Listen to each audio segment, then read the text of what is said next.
Women's wrestling has come a long way from Mildred Burke, Mae Young, and the Fabulous Moolah up to the women's revolution of today.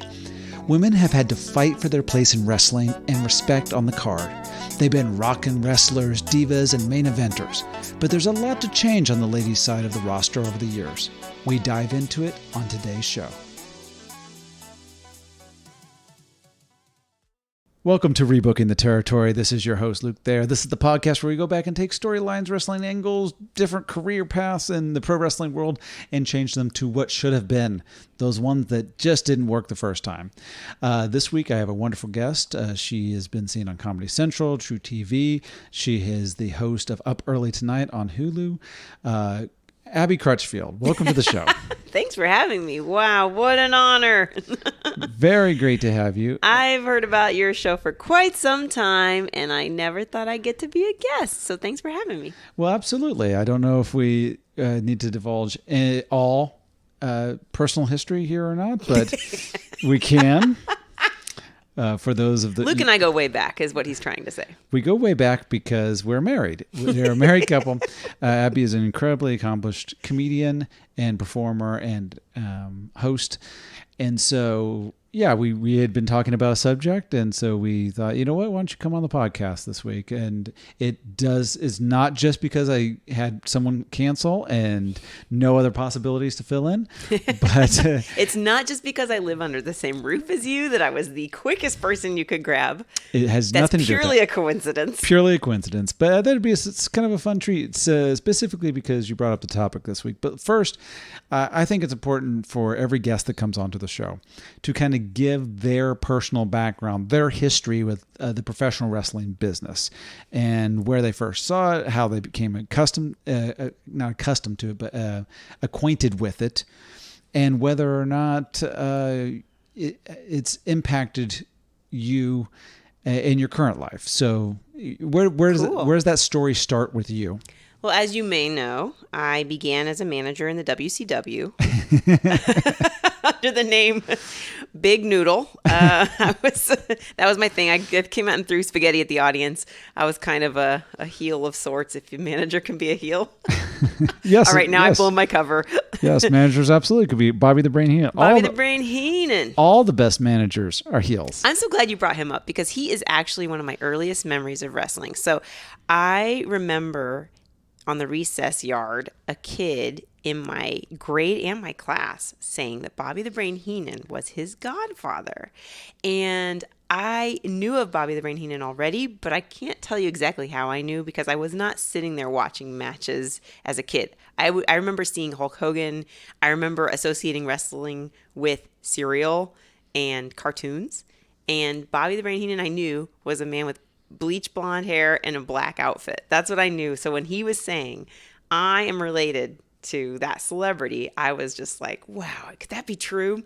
And I also remember around that period hearing that Andre the Giant put Hulk Hogan in the hospital for sitting on his head. And one thing every kid knew was Andre the Giant was an enormous man. So I felt really, really worried, like, oh my gosh, and just imagining his brain oozing out. So that's my introduction to wrestling, was Tall Tales on the playground during recess and exposure to it via media. I've got memories of Cyndi Lauper and Lou Albano. Lou Albano, yes. Thank you. Captain It's not Lou. Mambo number 5. It's Captain Lou and Cyndi Lauper in one of her music videos. And so I knew this is that wrestler guy, but I did not and there were wrestlers, I think, in one of her music videos. Yes, I don't remember who all. I think maybe Rowdy Piper was in that. I feel like the Iron Sheik was in it. Yeah. And so the Iron Sheik. Excuse me, Iron Sheik or Sheikh, if we're going to be semi-accurate. The Iron Sheik. Mm-hmm. And so yeah, long story short, my exposure was peripheral, but I absorbed it like I absorbed most of pop culture through bits and pieces as a kid. And I thought it was cool. I also saw, I'm getting another memory. I saw plastic wrestling figures in a thrift shop my mom would take me to called Casey's Closet. They had a little bin of old He-Man toys that had their heads removed, and there were some wrestling toys in there that you could play with while your mom got thrift clothes. This is in Indianapolis. That is, I wish that you had saved some of those, like you had taken some home I know. with you. If only I'd known. Look, if we get a time machine, We'll kill Hitler, but we'll also get those toys. Which order is really... That's interesting. A lot of that's going to be anyone that's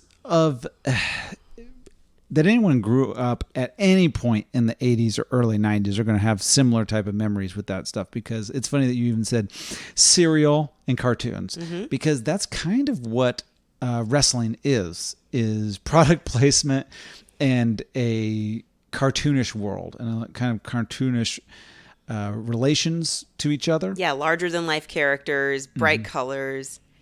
Absolutely. Good versus evil. That is 100% what pro wrestling at its core is supposed to be. Now, maybe that's changed over different eras, but essentially that's the heart of what pro wrestling is. Good versus evil, which is the baby face versus the heel.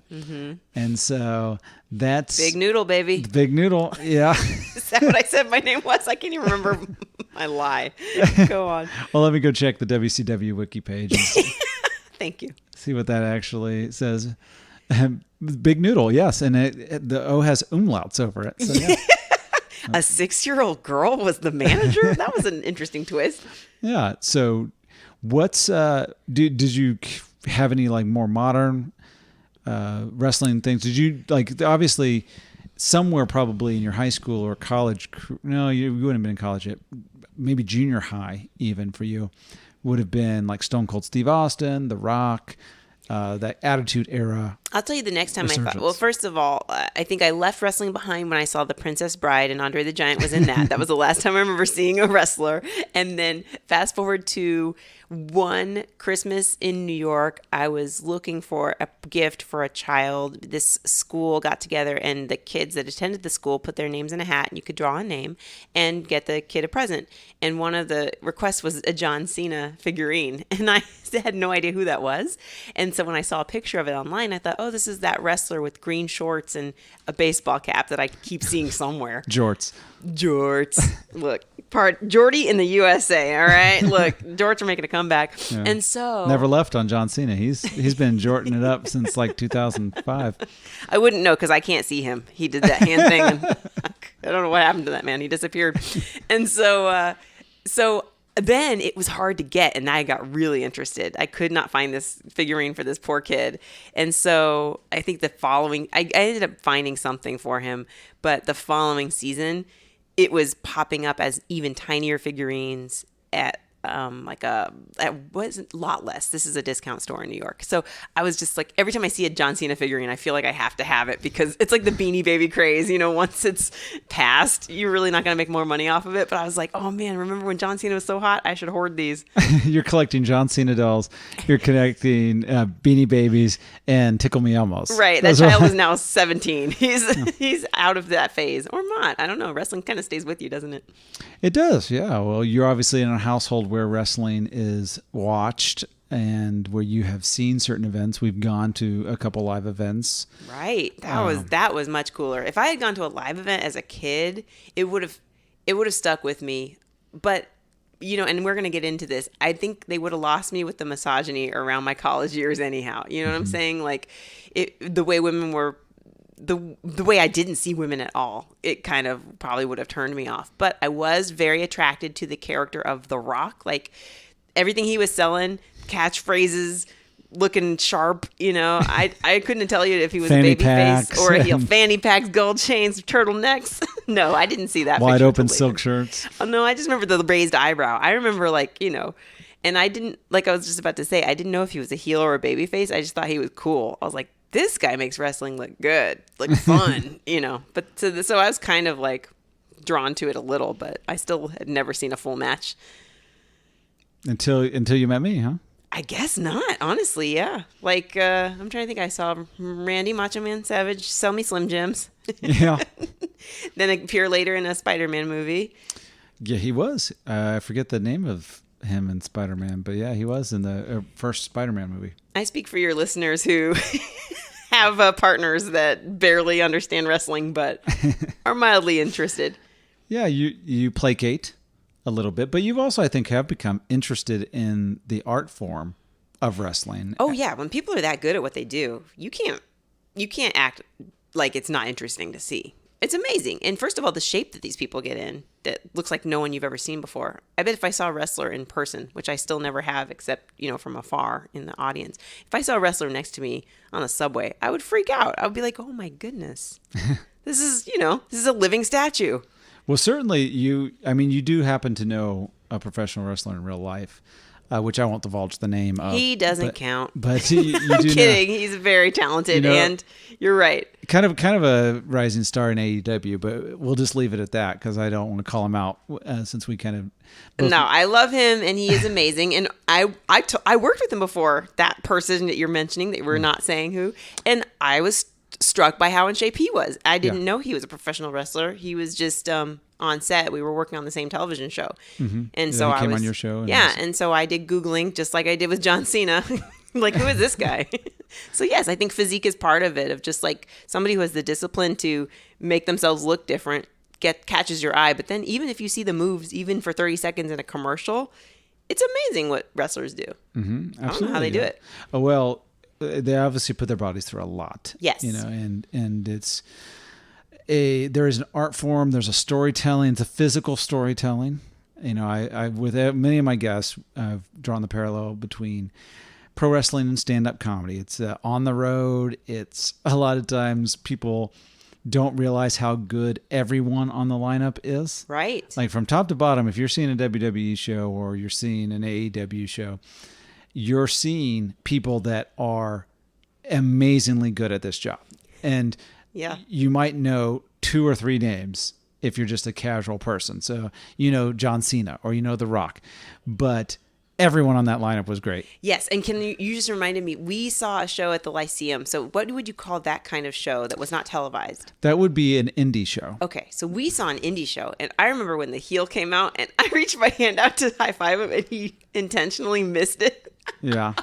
That's when I probably rekindled my love for wrestling, because I was like, oh my gosh, like the commitment to character involved in this. It really made me mad. I was like, you slapped my hand, you jerk. And I was like, oh yeah, that's the point. I'm supposed to hate him. Yeah, and that was I don't want to call it low level indie show, but it was probably a lot of newer wrestlers. We didn't see anybody that was a name somewhere else. It was we were in a little Brooklyn.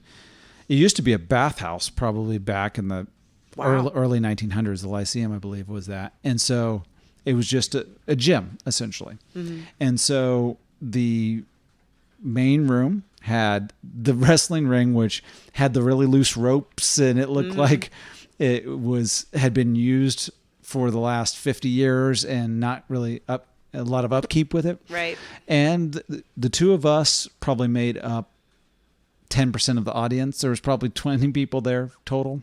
Mm-hmm. In the audience. And so that was as really bare bones as you can get. And yet, when you see someone selling it like that, in that kind of environment, you can forget where you are. And I liken that to stand-up too. It could be an open mic, but when you see someone who really brings hilarious jokes, everything that could have been lame about it goes out the window. And you're like, this is great.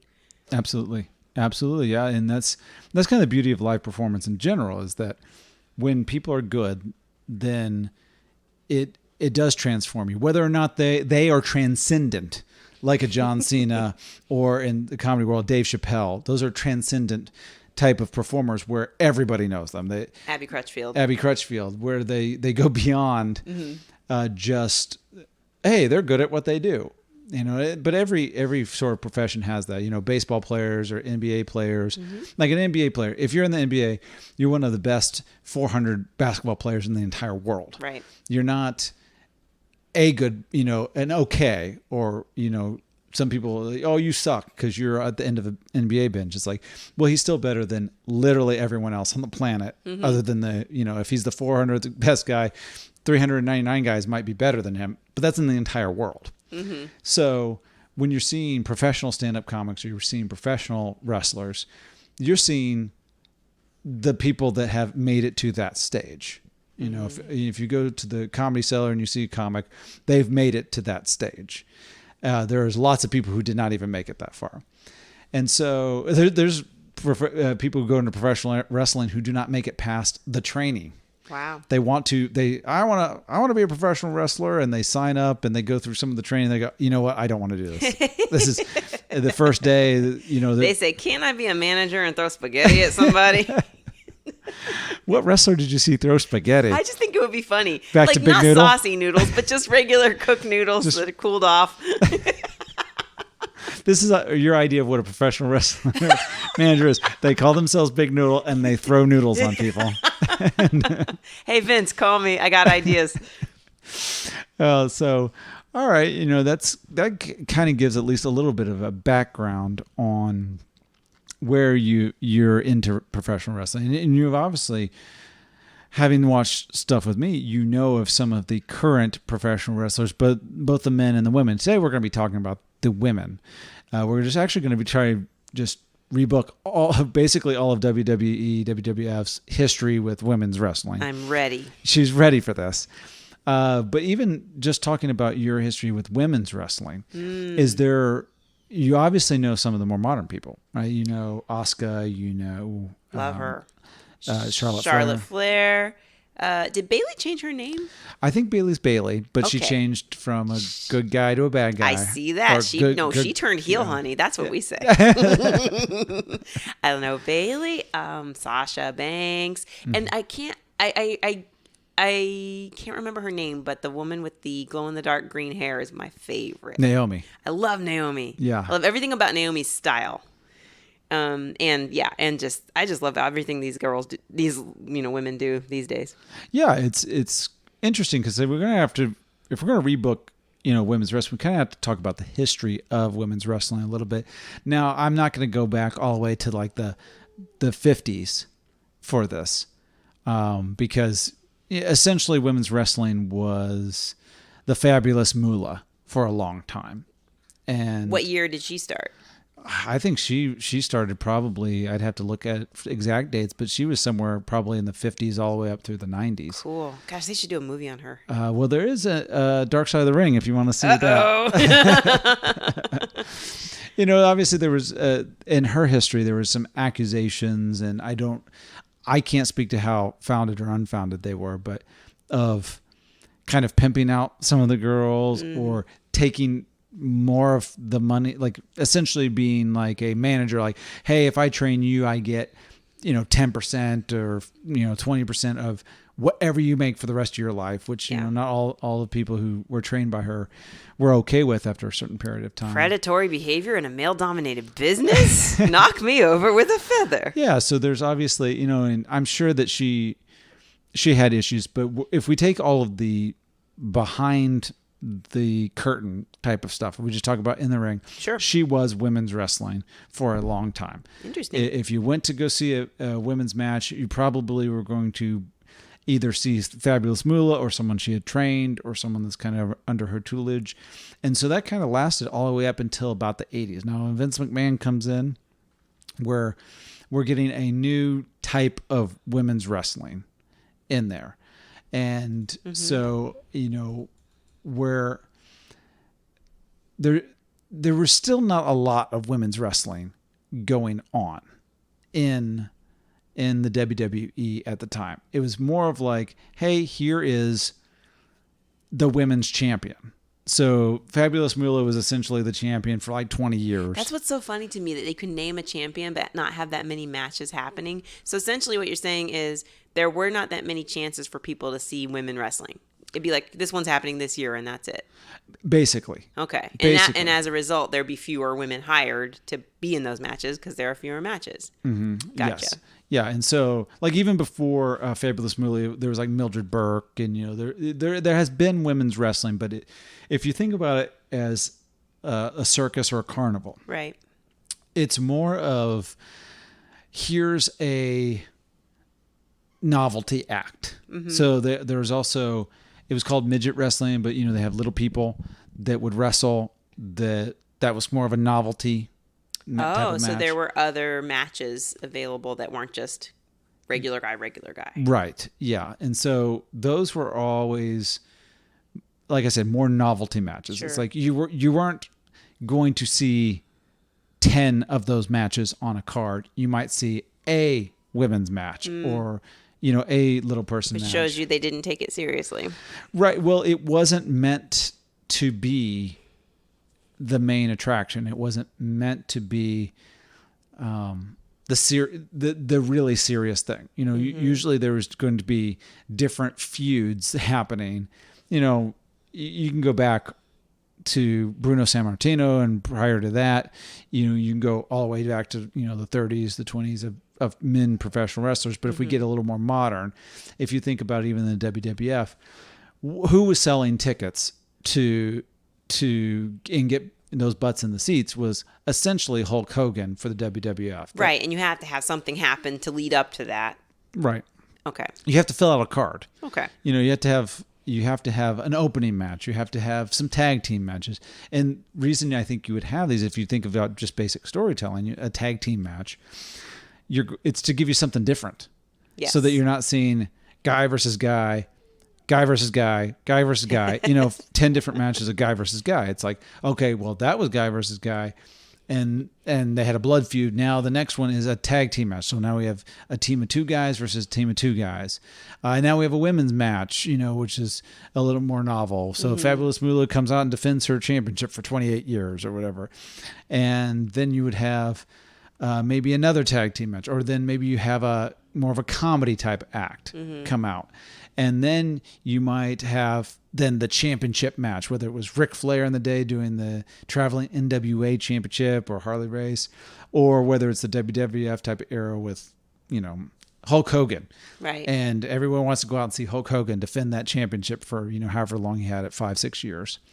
So I wonder what they filled the card with in the 30s, like clowns putting pies in each other's faces. well, I'd have to go back and see if I could find any footage of that. It was probably super racist. We don't want to look back that far. Yeah, you probably don't.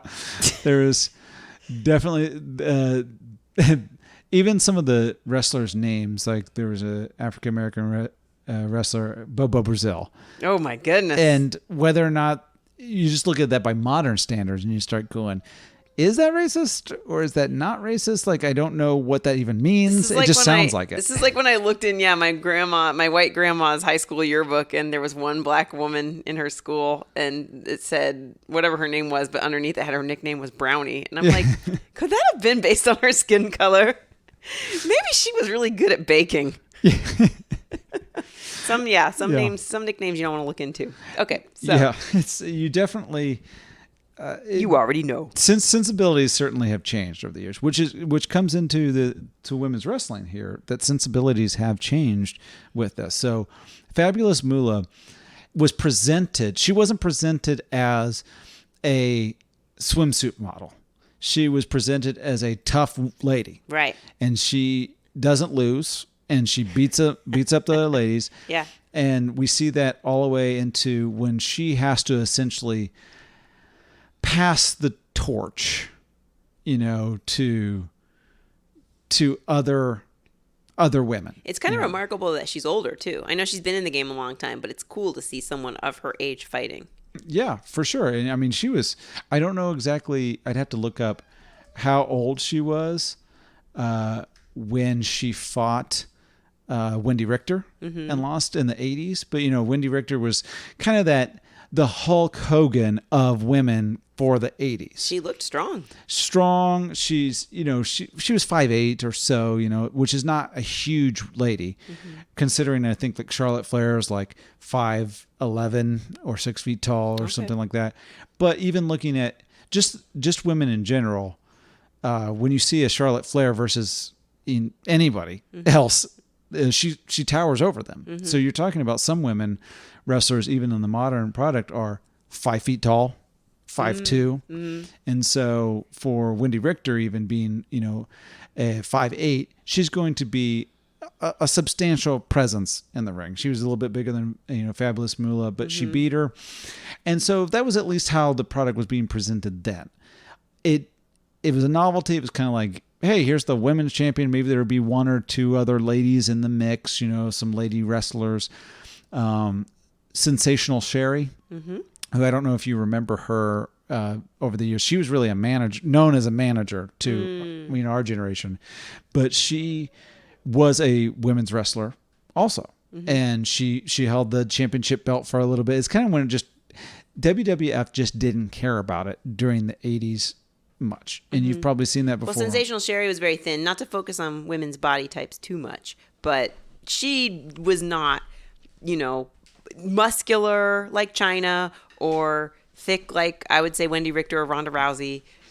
She was just, I don't know. She was slender. So when you don't have that much muscle mass on you, it's hard to look intimidating in the ring. Yeah, well, that's going to be part of, maybe what held back women's wrestling a little bit, especially in the 80s. If you look at male wrestlers of the 80s, steroids were very big deal. Right. And so you're getting Hulk Hogan 6'7", 6'8", 320 pounds. He's fighting Andre the Giant, like you said, having his headset on. Andre the Giant, 7 stories tall. So, yeah, 7 feet plus, 500 pounds. And then you've got Wendy Richter, who's the champion at 5'8", 140. And they're just going to be dwarfed by some of these male counterparts. Yes. Some male wrestlers were dwarfed by some of their male counterparts. It was Vince McMahon was a land of the giants, so the bigger the better. And so even when you get into the 90s with Bret Hart, Shawn Michaels, those guys are around 6 feet tall. Really? About 250. Even Shawn Michaels, wow. Well, yeah, because you're usually seeing him next to someone like Diesel, Kevin Nash, right, who is 7 feet tall, or The Undertaker, who is 7 feet tall. He's just a sexy boy. Not a boy toy. He's not. And in fact, his original manager that sang that song first was Sensational Sherry. No way. That's how I know her the most. That's how you know her the most. So sexy boy. Yeah. And then, in the 80s, women were part of the show for sure. Like you had Sensational Sherry, who at one point managed Macho Man Randy Savage. Yes. You had Miss Elizabeth, who was Macho Man's valet or manager for a long time. And so women were presented in those type of roles, especially like Miss Elizabeth was sort of the queen of WWF. And they had storylines centered around her. She had a real relationship with the wrestler, so that made it easy, I'm sure. Yes. And so, and that has been true that women have been on the periphery of men and wrestling probably since the beginning. Yes. Now, somewhere in the 90s, like WCW had the Nitro Girls, which were like a dance team that would come on. Shawn Michaels actually married one of those women he had seen on Nitro when he had a break. Diamond Dallas Page was married to someone that was part of that group. And so, but they were seen more as eye candy. Let's bring out like the girls. Laker girls. Yes. And so women's wrestling, there was Alundra Blaze, who I knew her as Medusa more. Like Alundra Blaze was in WWF, who was the champion in the 90s, the women's champion. And then went over to WCW. There's this famous thing of her throwing away that championship belt. I recently learned about Alundra Blaze. I love her name, by the way. Yeah, which I can't call her that because I knew her as Medusa. That was her original character in WCW. Name? It would have been after Alundra Blaze. Gotcha, but you were introduced to her through WCW. Yes, and so every time I hear Alundra Blaze, and I know that that's what WWE wants to say because that's the one they created and own. I mean, they own probably all the rights now. They bought WCW, but they pushed that name because they probably gave it to her. The name sounds like an American Gladiator. It does. Well, she almost is like it. She would have come around about the American Gladiator time. Interesting. And so with names like Nitro and Piston or whatever, Power, those were the type of names that you would have in American. G-Force. Yes, you would have those in American Gladiators. And so with wrestling too, Alundra Blaze does sound like, I don't even know what Alundra is. I've never heard the name Alundra. Sounds like tundra, sounds like thunder. I mean, I love it. It rolls off the tongue. Yeah, and so it's with her being Medusa, there was also some other women's wrestling. Jackie, she was in there. Wasn't she on 227? Yes. Jacqueline. So she was part of women's wrestling, and she was very athletic. Right. And so it's interesting. It seems like women's wrestling, up to the point where we're discussing, ebbed and flowed with regard to how they valued the people. So it's like they value I've already forgotten Moolah. They valued Moolah in. They let her be the boss in the ring, but they didn't value her as she was just a little side match. And then they started introducing more characters. They give like Richter a title, but now they're starting to, I don't know, it's the factions are starting to choose how they want to portray women. Like you're saying, Nitro. Yeah, there was like WCW, WWE. I mean, all of it ends up being. This is an afterthought. The women in professional wrestling was an afterthought. Okay, and do you think this was money related or just because they can't possibly let women come in on their turf? I mean, it's a male-dominated industry, or at least was, for sure, especially in the 80s and 90s. I think that part of it is probably the perception of women and what their role is good for. And, you know, what are women good for? They're good for being seen and for being eye candy, or sometimes a talking, you know, a mouthpiece for, like, as a manager. Like Sensational Sherry was great at getting heat and getting people to hate everybody. She was great at that role. Yeah. One of the greatest managers ever. But she's not the main attraction. You know, she is one of those things that you add to help flavor and season the whole thing. Yeah. And, you know, someone else, Hulk Hogan, Macho Man Randy Savage, that's the main course. That's the beef. Well, that's the one they've been grooming for years, and I get it. They put a lot of their money in. That's who they're getting a lot of money out of. So I don't really begrudge them for making women a side thing. I think it's how they're portraying the women that reflects more how they're valuing them, whereas Moolah seemed to hold her own. But then, you know, you have some women, I guess you'll get to them, that are only there to be looked at and not there to be studied or appreciated or admired. For sure. Well, we get into the Attitude Era. Mm-hmm. And so we start getting Sunny and Sable and Marlena. Marlena was a Gold Dust manager and his wife in real life, Terry Reynolds. Okay. She actually had started in WCW as more of a nerdy character. Ooh, love that. And so but then when she was in WWF with Gold Dust, it was Gold Dust in general was a sexualized kind of character, and she was as well. Interesting. And so the three of them are kind of like the three ladies that started the Attitude Era version of ladies. And then Chyna comes in. Mm-hmm.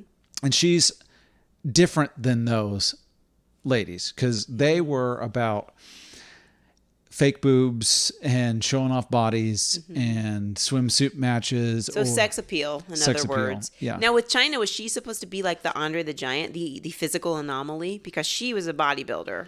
Yes, she was. And that was, well, the best way to put it was they brought her in originally to be the quote unquote bodyguard of DX, Shawn Michaels, Triple H, you know, but mainly because, you know, she was so physically imposing. When she first came in, she looked like nobody you had seen before. Oh, yeah. She was striking. I remember seeing her early on and loving everything about it. Yeah. And I think that when I first saw her, it was early on. It may have been when she first arrived.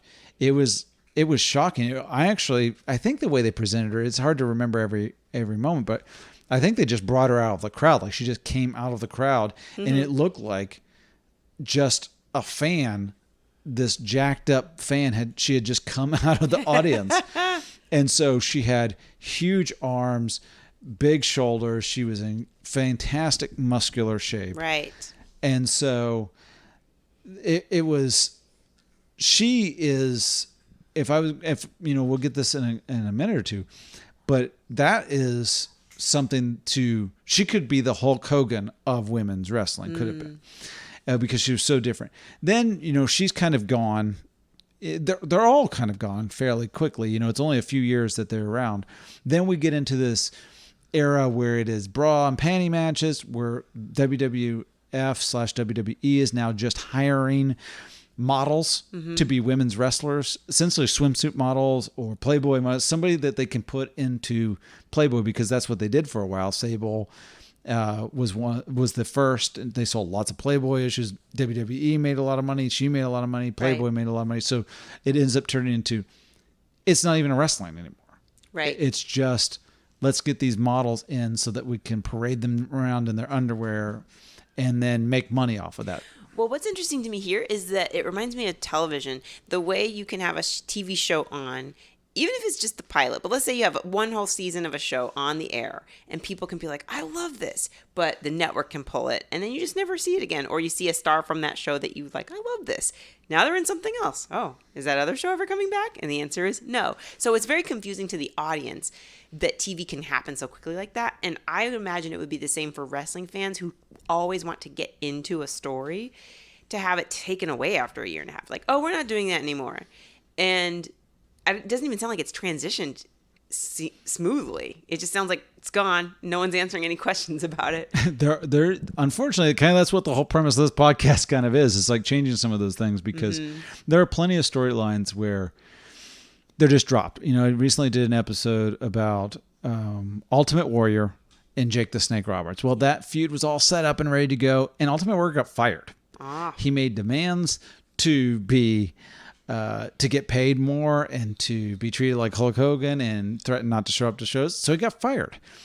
Well, that whole storyline just goes away. Right. And, you know, China is an example of, I think that she could have stuck around a lot longer, but in real life, she was dating Triple H. Right. And they broke up. He's now dating Stephanie McMahon, and she kind of has a tough time emotionally with all that, and she's gone. Who leaves? It isn't Stephanie McMahon that's leaving. It isn't going to be Triple H that's leaving. It's not the daughter of the head of the company that leaves? Yeah. So who leaves? China leaves. And so that kind of ends that there. And so Sable is another case where she leaves because there's dispute with money. You know, a lot of times, as Jim Ross says, it's the two C's, cash and creative. They want more money, or they don't like the way they're being treated. So you see storylines end. Right. I think in the 80s, you would see women's wrestling, as you probably saw, you know, and no.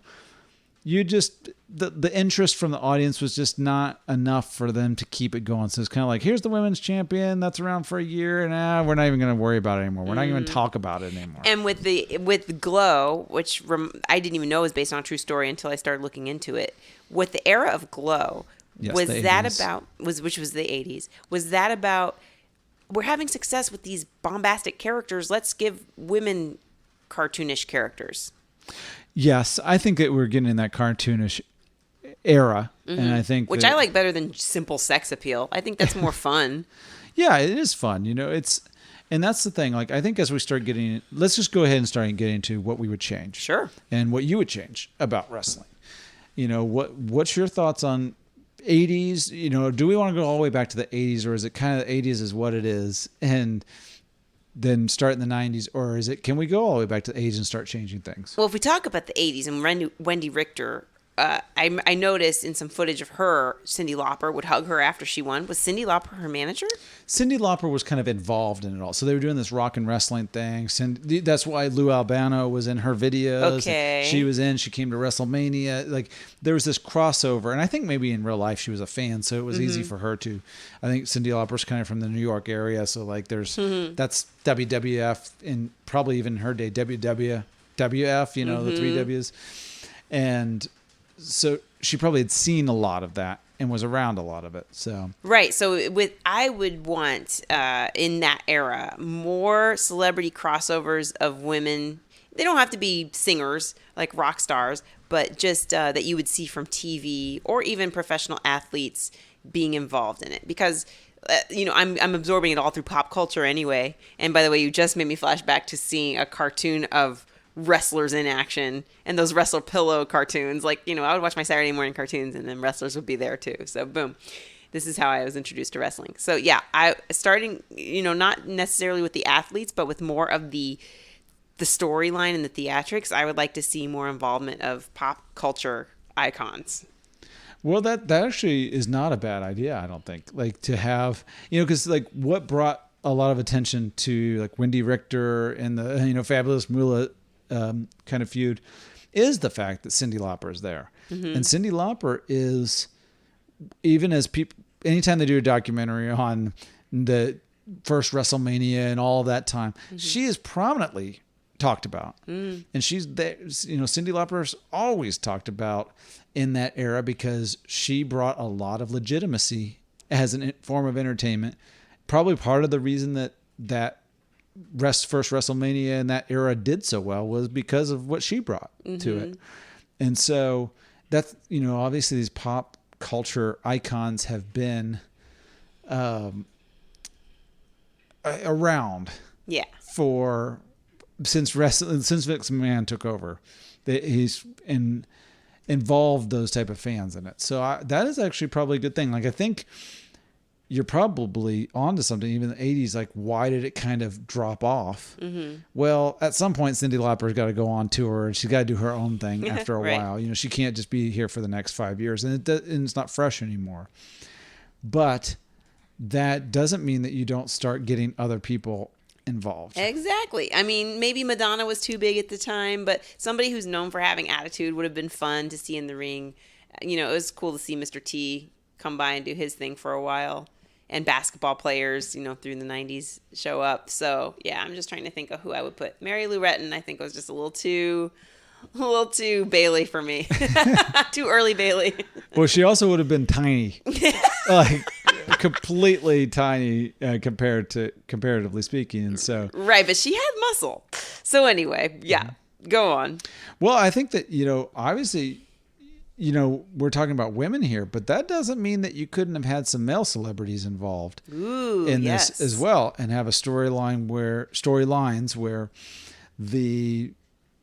either the wrestler was obsessed with the celebrity or the celebrity was obsessed with the wrestler. Yeah. You could have done those kind of crossovers. Or a love triangle would have been fun. Sure. Are any celebrities coming to mind for you? Well, it's hard to think about the 80s because I was little kid at that time. So, the first, I'm trying to think of some, like, you could have had, why am I blanking on his name? The wrestler, Mickey Rourke. You could have Mickey Rourke instead of getting involved in WWE when he's in his, close to 60. You could have had him when he was actually in his 20s. That would have been really cool. Him or Bruce Willis. They're like the equivalent in my mind of attitude and style back then, of like, Bruce Willis comes on, says a few catchphrases as John McClane. He comes from the ceiling. He could have done something like that. Or he could come on as alter ego Bruno and with his weird hat and his harmonica. Oh, I love it. There we go. Wendy Richter's not in love with Bruce Willis. She's only in love with Bruno. Yeah. Little does she know. Yeah. And somebody of this era, too, that I think... as we're getting into the early 90s with this, because, it's going to last for, only so long. But you could have some interesting storylines there. But in the early 90s, you had Alundra Blaze, you had Bull Nakano, which I don't know if you probably saw her. She had that blue hair straight. Oh, yes, yes. She was a big Japanese champion, right? Yes. Or champion in Japan. I don't know if she was Japanese. Yes. And so she is Japanese. Okay. And so from Japan. And wrestling is huge in Japan. Mm-hmm. And so I think that she's great. You can build, I think they could have built around her and Alundra Blaze a lot better than they did, because the problem is if you only have two interesting people, well, eventually that feud's got to end.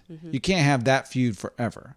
So we see that in the women's revolution of the last 5 years, where you need a full roster of women. They sort of had four that they built around: Becky Lynch, Charlotte, Bailey, and who am I Sasha, forgetting? right? Sasha Banks, right? So that's four, but they had to build people around it. So we need to continually be bringing women in this pipeline. Yes.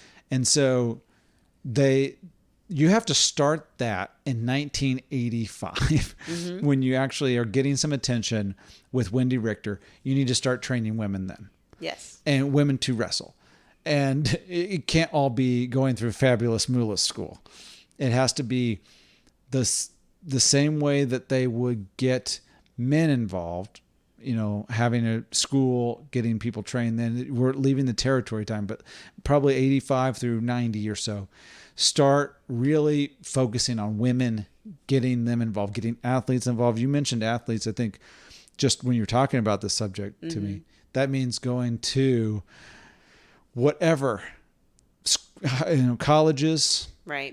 Get soccer players, get female rugby players. This is what's hard about it is this is the time in a woman's life where she's encouraged to either settle down or make a name for herself professionally. So if you don't have the promise of money on the other side of it, like there's no audience for it yet. We haven't built an audience up for this. So, risk injury and, fight your heart out and maybe you'll get like, we'll throw you a bone here and there is a really tough sell. It is. And I think that if you look at some of the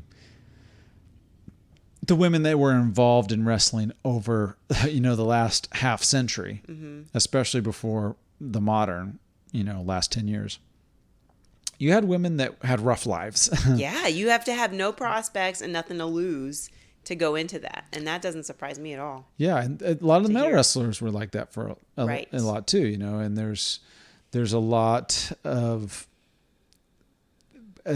trouble and turmoil and demons in those people's lives that exhibit themselves in different ways, like drug and alcohol abuse and things like that. So I say this going into stand-up comedy. Like this wasn't my same proposition going in. It's a crossover, right? But we definitely had, with the era when I entered into the business, there were prominently successful women in the business, and I didn't just have to see women being successful at it to think that I could do it. Because, the first comedians I was exposed to were men on Comedy Central, white man, and it was like still something that I thought, I could do that. That looks like fun. Yeah. And that's not to say over the years, there weren't women wrestlers that were not just bra and panty matches like Lita. She would have some great matches. There were, but all of that time, it's like, hey, here's the one or two women that are actually good in their era. Because there was just no golden ticket. There was no good promise on the other side of it. Women are smart. They're not going to throw away their whole life for nothing. Yeah. And so if you look at that, you've got Lita, you've got Trish Stratus kind of in that mid 90s,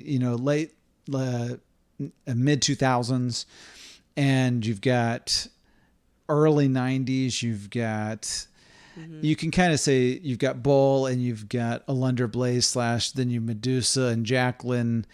But we're still talking about just a couple ladies. And so a lot of the ladies that we see in wrestling today, they will talk about the women that have gone before them. But a lot of them were fans of the men wrestlers because they saw that. Because that's what they saw. And also with Alundra Blaze, you're now entering, pay-per-view or like wider audience. So you have the promise of exposure, possible, entertainment opportunities afterwards. Yes. I'm guessing. So there is that, I don't know if endorsements were happening for women yet, but well, Playboy by the time we hit 90s is kind of like where they could make money otherwise. Right. And, adult entertainment is an option, but I don't know that it's everybody's favorite option. I don't know how attractive that would seem, but maybe it seemed good at the time for some people. So anyway, just to remind your audience, I am speculating here. I do not know what was really being offered in these deals and what the prospects were. I'm just trying to put myself in the shoes of somebody in that era at that age, being like, okay, I could go to college and meet someone and start a family if that's like, I don't know if that's everybody's goal, or continue my education and get this ideal job. Or I can go into entertainment in this really grueling way and see what happens. Sometimes people fell backwards into it. Like Sable is an example where she was married to Mark Marrow. And Mark Marrow, he got his start as Johnny B. Bad in WCW. And she was not around. I mean, she was not on camera for any of that. He goes to WWF and meets with Vince McMahon, says, I want to make sure my wife goes everywhere I go. And Vince McMahon sees her and go, why is she not on television? And he puts her on television, cool. For all the pluses and minuses that came along with that, obviously she had some great success, but obviously her marriage broke up. She's now married to Brock Lesnar. There's all sorts of troubles that came along with that. there's other examples. Marlena, who I had said, Terry Reynolds. She was like a makeup artist at WCW and ended up getting on camera from that. And then meets Dusty Rhodes' son, Dustin Rhodes. They get married. Dustin goes over to WWF, and now he's bringing her along. She's already been on camera. She's a character too, Marlena. So it isn't just... It's not one path. And Gotcha. it isn't just, hey, this is my lifelong dream to get into professional wrestling. Some of them probably didn't know anything about it. I don't think that's true about more modern women. Right. So, Well, consider The Rock's... Is it... what's his relative that's a young woman that's in now? well, his daughter just signed up. Exactly. But he does have, there's this kind of like the whole Samoan branch where there are other... women. Right. Well, I was thinking about of that The Rock's. family. Yes. And there's his mom, whose grandpa was a wrestler, whose husband was a wrestler, whose son became a wrestler, who now her granddaughter is a wrestler. Like, there are women, and then there's her mother and the part she played in, the wrestling world. So just because you're not in the ring doesn't mean it's not part of not something you're passionate about that you dedicate your life to. Yeah. And so I think, and maybe listeners, you can hear a little bit of rain landing on our roof right now. Maybe not, but we certainly can. It's hear. very romantic. You're missing out if you can't hear this rain. Which is exactly what I think the listeners of this podcast want, is a little bit of romance. Hey, if you can't have your wife on your podcast and then sprinkle a little bit of romance, I don't know what you're doing. That's true. Well, you know what? After this, maybe the listeners will want you to become the permanent host to bring a little bit more romance to their lives. Oh yeah, I'm changing your show to an easy listening song request show, if that's all right with you. Delilah. Now, Big Noodle. that sounds like a much dirtier podcast. So I think that, yes, there's these generational people. Natalia Hart, by the way, I don't think it's Hart, but she's part of that Hart family. And so they had the Hart Foundation. I think you can build around some of these folks. And so I think what we see in the women's revolution, in order to have the women's revolution, what they did was they built on things like the divas, but really what they had to do was to say, this is a priority. This is going to be an actual division. We're actually going to have money invested in this and try to attract and recruit women that will be good at this. Like Charlotte Flair is an example of, this is Ric Flair's daughter, who didn't really have a lot of interest in the business. Really, it was his sons that were interested in the business. I didn't know that. And someone, I forget who it was, along the line saw her and said, why is she not wrestling? And it kind of planted the seed, and she ends up training and becoming a wrestler, and she's considered by many to be the greatest women's wrestler of all time. So good. I love watching her every time. Can I say this? I want to speak for the bra and panty era. Okay. Speak for it or her? No, for them. Okay. Because I keep hearing it getting dismissed. And by the way, when I say I keep hearing it, the couple YouTube videos I've seen that referenced it, I don't... just because it involves sex and it involved women and it involves surgical enhancements, like, let's say they have breast implants or butt implants or lip injections. These are still human beings that are entertaining you, and they are under contract and they are putting hours into it. It's not fun to stand in a ring for a long time. I'm sure just like it's hard to stand on set, and shoot take after take. And so, and not to suggest that wrestling is acting, but it is a performance on camera. So it can be grueling, I'm sure, in addition to whatever movement you're doing. So even if it's mud wrestling, it doesn't mean that it wasn't challenging to them and that they didn't serve a purpose. I think it is unfortunate that they were not valued at the time to have their names be memorable beyond what they could provide, sexual fantasy wise. But I don't want to continue to undervalue them today and act like, that dumb era. Because imagine being, imagine listening to this and being like, hey, this episode's about women. I was a part of that legacy. And then you just keep hearing yourself get dismissed like you didn't matter. It's like, you served a purpose, ladies. And it's too bad it wasn't. You weren't given more storylines, for example. Cooler names, funnier gimmicks, better lingerie. Just kidding. I mean, honestly, today, the things that the women wear, you can see a lot of their bodies. It's just got spandex and it allows them to move, like So anyway. Sure. Well, they're now wearing wrestling gear. They're not wearing wrestling gear. Thank you. Yeah. In the kind of the bra and panties era that kind of lasted for 15 years, they weren't in wrestling gear. They were in their underwear. And this is, people have joked about men's wrestling, like it's half naked guys or guys in the underwear, rolling around with each other. But that's wrestling gear. It's meant to show off physiques and muscles, and not every wrestler wears just the trunks. Some will. Andre the Giant will wear that one strapped, caveman looking suit. So it just depends on the wrestler. Shawn Michaels would wear long pants and come out in chaps. Right. It's really about a presentation, and I don't want to just completely dismiss that era, the Braun Benny era, but in my rebooking, I'm getting a different caliber athlete involved. Right. They're not wearing wrestling gear because they're not wrestling. And so it's essentially they're filling the time. They're entertaining you in a different way. But you're a wrestling fan. You're there to see some action, some athleticism, some creativity, some storytelling.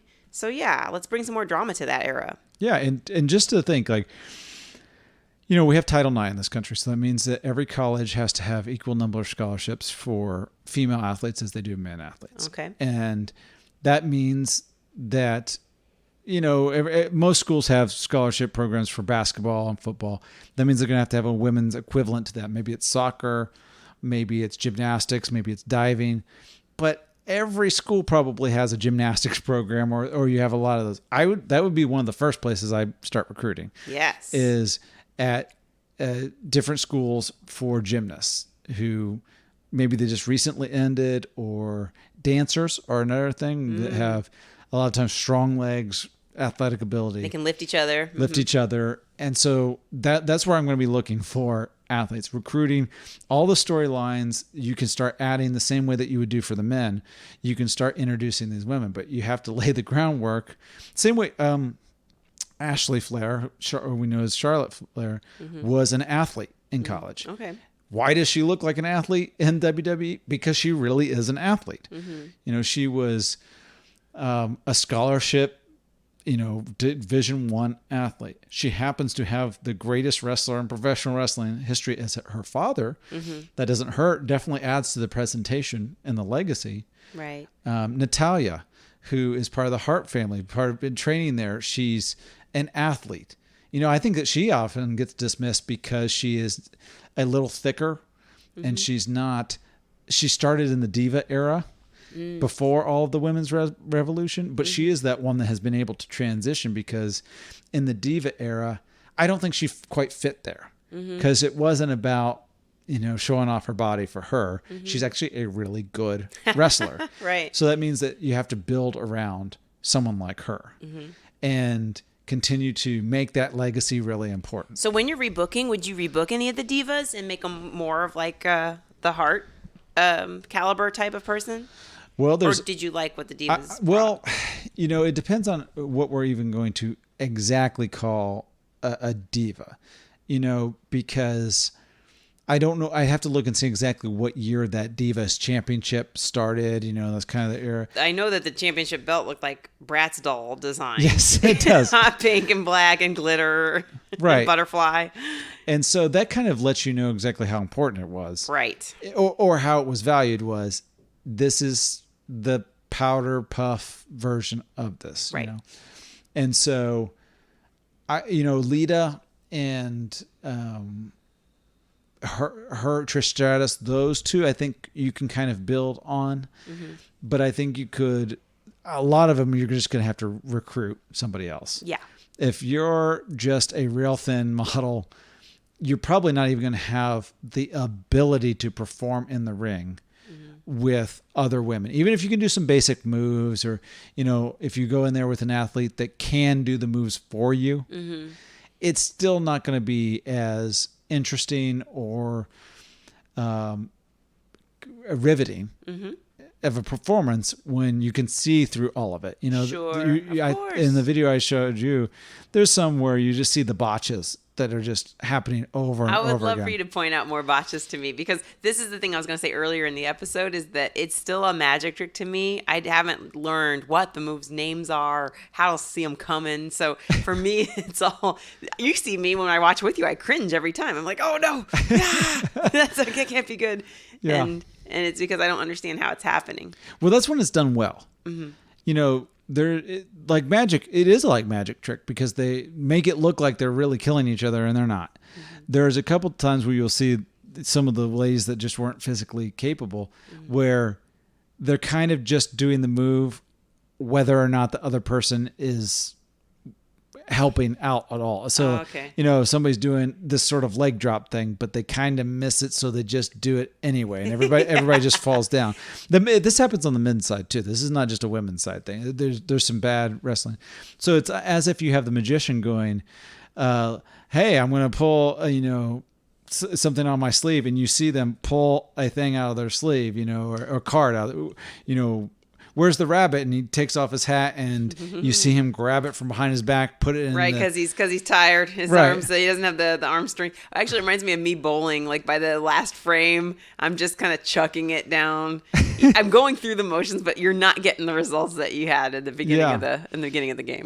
One of the cruises I had worked, there was a magician on there, and he had me watch his show, and he's like, "Tell me if you see anything that's, tell me how it is." Yeah. And he had like these disappearing balls that he would do. So like, here's the ball in my hand, and now it's gone. They're made of foam, right? They're made of foam or whatever. And I saw it the entire time. Like when it was supposed to be disappeared, I could see it in his palm, and he didn't have it hidden well enough. And it's like, well, I see it in your hand. It's not disappeared. I still see it. And then afterwards he asked, how did I do? I was like, well, it seems good, and he's like, oh, what about that? That's my new trick. And I go, it kind of pressured me. I was like, well, I actually saw the ball the whole time. Yeah. So that's, he said, get out of my dressing room. He made me disappear. But, so that's if you're just not physically capable, it's going to be a lot harder, and physically gifted. There are some people like Brock Lesnar on the men's side who's just physically gifted, or Kurt Angle, an Olympic level wrestler, gold medalist type of level, where they're able to physically do things that other men cannot do. Right. And that can make things more believable. Sometimes it doesn't work. You can be the most gifted physical man in the world, and you look like garbage in the ring because you just don't get it. It doesn't work for you. But for women, so that's where I'm going. I'm, as we're kind of slowly wrapping this thing up here, I'm going back all the way to the late 80s, and I'm starting a pipeline, building a training facility just for women, so that we can start building around. So when we get in a London Blaze, a Bull Nakano, or a Lita later on, that we have more ladies to go along with these. Yep. You know who we needed? Dominique Dawes and Nancy Kerrigan and Tanya Harding. Okay. Boom. That's maybe. I was actually thinking more like, what is her name? Joyner Kersey. Jackie Joyner Kersey. Yeah. Absolutely. We need some track stars because they got the lung capacity, the endurance. Yeah. And so I love that. Someone like that who's 5'10". Think if you could get someone like, Jackie Joyner Kersey, who 5'10", she's incredibly muscular. She's got Olympic medals. Now, you're probably not going to get her. But there are other women that are a half second behind her. I'm going to blow your mind. And I'm going to throw in a fly girl, Jennifer Lopez. Okay. She does not start a music career. She starts in wrestling. Okay, she just goes right there. And that's her name in the ring is Fly Girl. Yeah, exactly. And she's dressed like a fly. It's based on the movie The Fly. I see why you do this podcast. It's so much more fun to create. Yeah. What you would have liked to see. You're rewriting history here. You're rewriting history. And so that when we get to the bra and panty era, I think the way that a lot of the men were thinking in this era, you're not going to get rid of that completely. But instead of having that be all you see of women, and that they're all here, what you get? You're good enough that you can have 3 minutes on Monday Night Raw, a show that's 3 hours long. We'll put you on for 3 minutes. You take off your tops and your mud wrestle or something like that, and then you get out. You're building something where what we have today is where you want women's wrestling to be. Yeah. And this is talking about modern wrestling, which is a lot of times the women's wrestling is the better product. They have better storylines, more interesting, engaging storylines. Especially, I really loved the women's work when you had the 4 horsewomen that I was talking about on NXT. When they were first learning, they got to develop storylines. They got to develop feuds. They took some of that over to the main roster in WWE. So, and we're seeing really interesting women coming out. Rhea Ripley, who just looks about as far away from a diva as you could get. It's almost like she's like the Bull Nakano of her era. She doesn't look like her, and she's not Japanese, but she's a distinctive, tough look. Did you say Rita Ripley? Rhea. Okay. I have to see her because I was just about to ask you. The one thing I would change about today's era is everybody having, there we go, I see her now. Everybody having long hair. Okay, cool. Yeah, she's got short hair here. Definitely is what I'm talking about. Like, I want a diversity in appearance. Now, I know how cool it is when you can whip your hair and it's long like that to the music. And, a lot of male wrestlers have taken advantage of that too. But, it's majestic. It shows, we all know about the psychology of hair. But for me, I want to see more of what you're seeing on RuPaul's Drag Race, which is kind of like this interpretation of what this person's drag is. So you give the wrestler a chance to say, here's what my interpretation of a tough, badass wrestler is. I don't know if that's what, management allows or Vince would allow if it's like an in-house creative team that does all the projecting onto the person, but I think that would be cool. Yeah, well, and by the way, before we get out of here, I want to mention too is that another great addition for as long as she was in there was Ronda Rousey. Yeah. Where you take a top level MMA talent, and she was great from the very beginning. She was really, really good.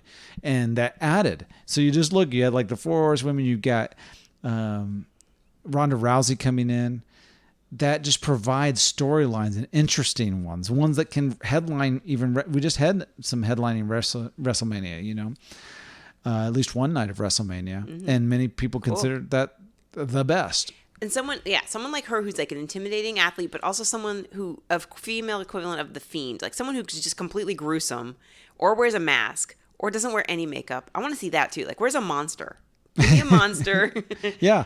And not, Alexa Bliss was kind of with the Fiend for a little bit, but she's so small. Like, I think that something that you need a mixture of body types, and we have that. Right. But Awesome Kong was somebody who kind of comes to mind who has not been part of the WWE system in a long time. I don't know if you know Awesome Kong. I'm going to look up Awesome Kong. Alexa Bliss reminds me of Harley Quinn. I remember Alexa Bliss. Yes, but she's a really small person. Right. And so she doesn't exactly intimidate body-wise, but Awesome Kong would. And I think those, and we also... Awesome Kong, of course. Yeah, and that's not to say that there aren't ladies that already do that in the WWE. Wow, I didn't know I only know her from Glow, the show. I didn't know she already wrestled. That's amazing. Yeah, so like... that's really cool. Yeah, well, there's some other body types that I think you do know. I mean, people who are similar type of body types. Tamina, who is wrestling with... Natalia right now. They're tag team champions. Who am I forgetting? There is definitely some folks who are some ladies that they're just physically imposing. Yeah, that's a cool thing. Yeah, because there's people like Bayley Bayley's an interesting one too, because she is just a different look. And I think you need that with wrestlers. You need guys and gals who just look different from each other. I think that's part of what some of the past has lacked is diversity in the looks, the types. Now we have not just white and Japanese, because that was at one point, Japanese wrestling's huge. We had a women's wrestler that was from Japan, or a women's wrestler that was white. Now we're getting black, white, Asian. We're getting Latinx. Cool. We've got all of the above. We've got big gals. We've got little gals, and it provides Pacific Islanders. So that's something that you just have to start at the beginning. You have to build this. Like, why is women's wrestling in such a good place in 2021? Well, it's because in 2014 or whenever the hashtag, give divas a chance started, they started saying, you know what, we need to build this thing. And we have audience that's interested in this. And if young women see themselves on TV, I mean, I talk to Luke about representation all the time. So that's a daily discussion. It's a daily discussion, but it's an important one to have. If young women see themselves, or if I had seen a wrestler that looked like me, you know who I saw that looked like me on TV? I saw a Miss America contestant. And it was not Vanessa Williams. I'm not that old. Excuse me. Excuse you. But no, and I was like, oh, I want to be a Miss America.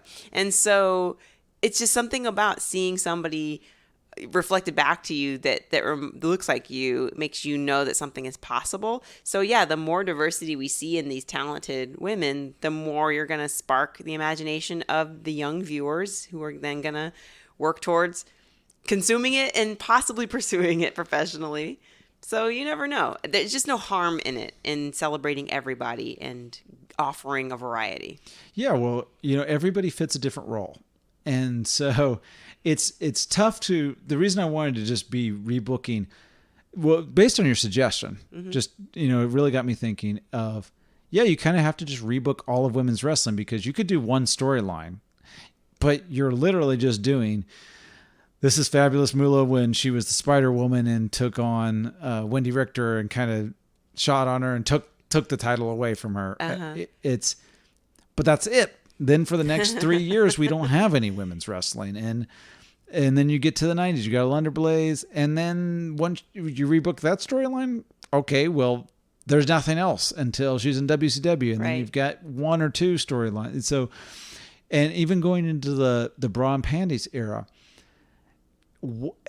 it's almost like you can't rebook that stuff. And not to discount what those ladies were doing, because they're building a women's presence on wrestling television. Yeah.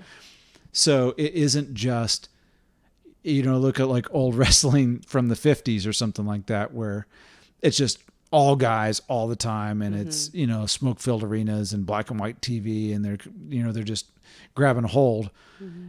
It was actually showcasing that there are women. It was only showcasing essentially one type of woman. Yes. And it doesn't present them as actual wrestlers or athletes, really.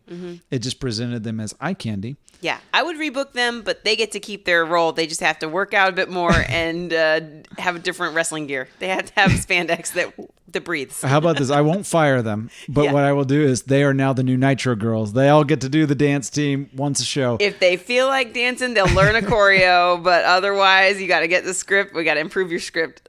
Yeah, and it's not their fault, by the way. It's not somebody else's fault that's what they're hiring for, the role they're trying to fill. To see the way that the ladies today, there are ladies that could have just been the diva bra and panties, but there's Nia Jax as an example, just a monster in the ring. She wasn't going to be around in that era. China it's really kind of cool that she was able to be around in that era. But really what got her over was not a women's wrestling division. She was the women's champ, but what really it was interesting is that she's the Intercontinental champion, beats Jeff Jarrett. That she can wrestle guys. She looks like, she could do that. And so I don't think that I would have women wrestling men. I think that makes it's possible to make everybody look bad in that. Just for example, when we're talking about size difference, if you've got Nia Jax who looks physically imposing and she's 6 feet tall, and then she goes in the ring with Razor Ramon, for example, who's 6'7", well, she doesn't look like a monster anymore. This is how I feel about Evander Holyfield and YouTuber somebody doing their boxing. I guess. Okay. Jake. Okay. Anyway, sorry, I don't remember names. I think you have all of the names wrong here. I mean, some names weren't even names. You're right. It's Floyd Mayweather. Yeah. Not Evander Holyfield. But yeah, I get. Yeah. Yes, I don't and want to Logan see. Paul. And Logan Paul. I don't want to see Floyd Mayweather and Logan Paul go head to head, even if they've planned it and they've gotten a safe word, because it just doesn't feel fair and it doesn't seem right. It doesn't seem like they're evenly matched. Yeah, I think that Logan Paul's safe word was "ouch." Please, not the face. No. He's done a good job, I know, of fighting. So I hear. I don't watch that stuff. Well, there's two of them. There's Jake Paul and there's Logan Paul. So they're both doing this? Yes. Oh my goodness. All right. Well, YouTuber somebody. YouTuber somebody. That's it. That's his in-ring name. I'm not going to get other podcast bookings after this. Certainly not for boxing fans. Yeah. So, well, I think that this has been more of an interesting discussion about a lot of it, about where you go and kind of just revisiting women in wrestling. And yes. I think that whereas we can't necessarily say that about all of the men's wrestling right now. I think we could say pretty assuredly about the women's division is women's wrestling is in the best place it has ever been in. Right.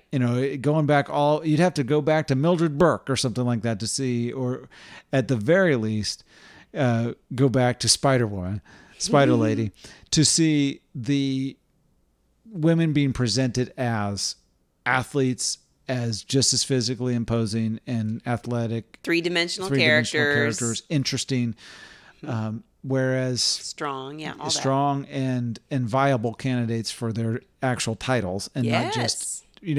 There's a joke about the belt being a prop. Well, in the Divas era, it was definitely a prop. It was an accessory that came in the package. Right. So with the action figure or the doll. And so this area, there's believable ladies. And some of my favorite, Asuka is one of my favorite wrestlers.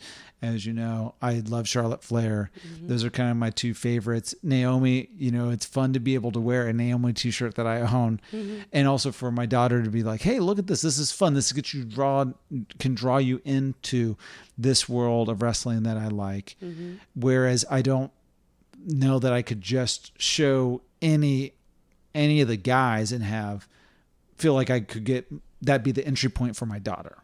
And and I don't think I could have thought that 20 years ago or 15 years ago. Well, I think it could be an entry point for her, but it just like it was for these current, female women wrestlers now who were inspired by men. But it means that much more to a young girl to see someone that looks like her doing what she could do. Yes, for sure. So, all right. Well, I think that we've had a good discussion at the very least. I loved it. Thank you. Yeah, no, and J-Lo is a wrestler now. Yeah. So maybe we'll get some of the comments in the actuallys on Twitter, correcting a few things, or maybe they'll just be saying, we like Abby so much better than you, so please have her be the host. Well, Luke likes me better, so. Of course. I definitely like yours is the only opinion I care about. Yes. I like you better than me. So just for everyone listening now, you can follow Abbi Crutchfield at Curly Comedy on Twitter. She'll be doing live performances. She's around New York City, but she also occasionally goes out on the road. And also, catch Up Early Tonight on Hulu. Watch those episodes. Hopefully they'll pick up more if you watch it over and over again. So either way, you will be seeing her on more television shows in the future. Either way. So thank you again, Abby. Thanks for having me. Thank you for listening to the podcast. Do you agree with our booking? Would you do it differently? Well, I'm at Comedian Luke on all social media platforms, and you can actually at Rebooking TT on Twitter and Rebooking the Territory on Facebook. You can also find out about future episodes there. Be sure to hit that subscribe button and please give us a 5-star review. It truly helps.